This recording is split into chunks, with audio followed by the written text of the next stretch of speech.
जी, जैसा कि आप लोग सबसे पहले तो मैं आप सभी चैनल और मीडिया वाले को साधुवाद देती हूँ कि आप लोग ने मेरे इस प्रेस कॉन्फ्रेंस में आने का काम किया।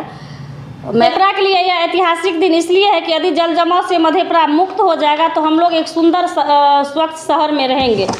तो आप पिछले बार भी मैं आप लोग के माध्यम से प्रेस कॉन्फ्रेंस बुलाई थी और करोड़ों की घोटाला हुई थी। ऐसे ऐसे मुख्य पार्षद भी बने थे जिनके शायद लगता है कि पीछे में कोई बोल पाते थे लेकिन मुंह पे बोलने की किसी की हिम्मत नहीं है। तो मैं मधेपुरा की बेटी हूँ, मैं और आप लोगों ने जो मुझे समर्थन दिया है और विपक्ष में लाकर खड़ा किया है,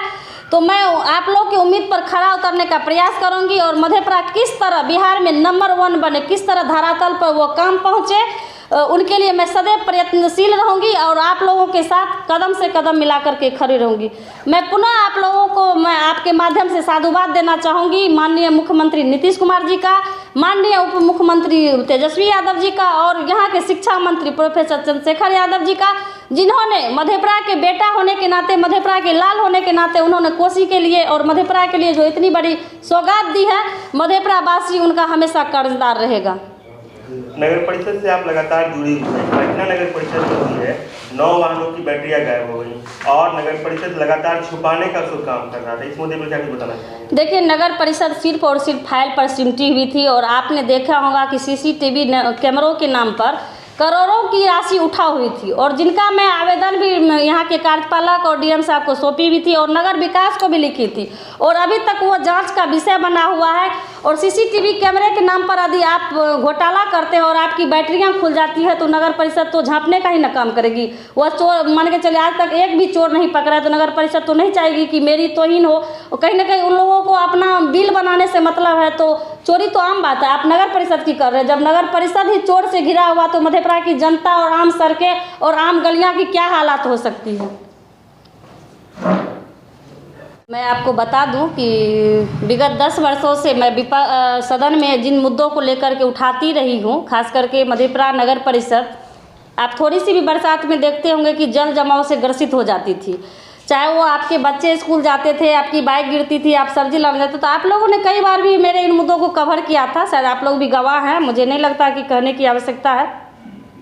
और आज का दिन खास करके मधेपुरा नगरवासी के लिए और मेरे लिए बहुत ही ऐतिहासिक कहा जाए, क्योंकि आज कल के ही कैबिनेट की बैठक में मधेपुरा नगर परिषद को जल जमाव के मुक्ति के लिए 73 करोड़ कुछ की राशि आवंटित हुई है। और इनका समझिए श्रेय खास करके माननीय मुख्यमंत्री और माननीय उप मुख्यमंत्री और यहाँ के शिक्षा मंत्री, जो स्थानीय विधायक और मधेपुरा के शिक्षा मंत्री का योगदान रहा, क्योंकि लगातार उन्होंने नगर विकास आयुक्त को लिख करके और इन राशि को मधेपुरा के लिए लाने का काम किया। तो मधेपुरा के लोगों की तरफ से भी उनको साधुवाद है और बहुत बहुत बधाई है। आप देखोगे कि मधेपुरा नगर परिषद की महान जनता जिस तरह मुझे विपक्ष में ला करके खड़ी की और जिस तरह मुझे प्यार और समर्थन दिया, तो मधेपुरा चारों बगल नदी से घिरी रहने के कारण फिर भी जल जमाव से मुक्ति नहीं मिल पाती थी। और ये 73 करोड़ की राशि मुझे लगता है कि बहुत ज़्यादा राशि है मधेपुरा में यदि काम करने की मानसा साफ हो तो, क्योंकि मधेपुरा नगर परिषद एक ऐसा जगह है कि जहाँ करोड़ों की राशि आई लेकिन धरातल पर आज तक उतर नहीं पाई। तो मैं विपक्ष होने के नाते और मधेपुरा नगर परिषद की महान जनताओं से भी अपील करना चाहूँगी, खास करके बुद्धिजीवियों से, कि यदि आप अपने आप में कॉन्शस रहिएगा और मधेपुरा में चाहिए, हम लोग चाहेंगे कि मधेपुरा एक सुंदर स्वच्छ बने, तो हम लोग को भी जगने की ज़रूरत है। क्योंकि राशि तो आती है और वही राशि बंदरवाट हो जाती है जो कि धरातल पर काम नहीं दिखती है। तो जो राशि मिली है तो हम लोग चाहेंगे कि मधेपुरा किस तरह स्वच्छ हो और जल जमाव से मुक्त हो। तो यदि चारों बगल से नदी से घिरी रहने के कारण यदि उस पानी को ड्रेनेज सिस्टम करके मास्टर प्लान के द्वारा पानी को नदी में गिराते हैं तो मधेपुरा जहाँ नालों की समस्या और पानी की समस्या, तो मुझे लगता है कि जिस तरह अपना लोग घर में झाड़ू और पोछा करके पंखा चलाते तो वह सूख जाते हैं, तो शायद उसी स्थिति में मधेपुरा नगर परिषद हो जाएगी।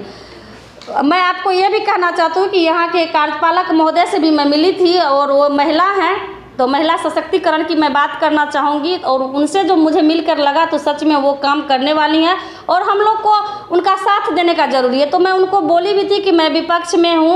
और जहाँ हम लोग का सहयोग रहेगा हम लोग आपके साथ रहेंगे।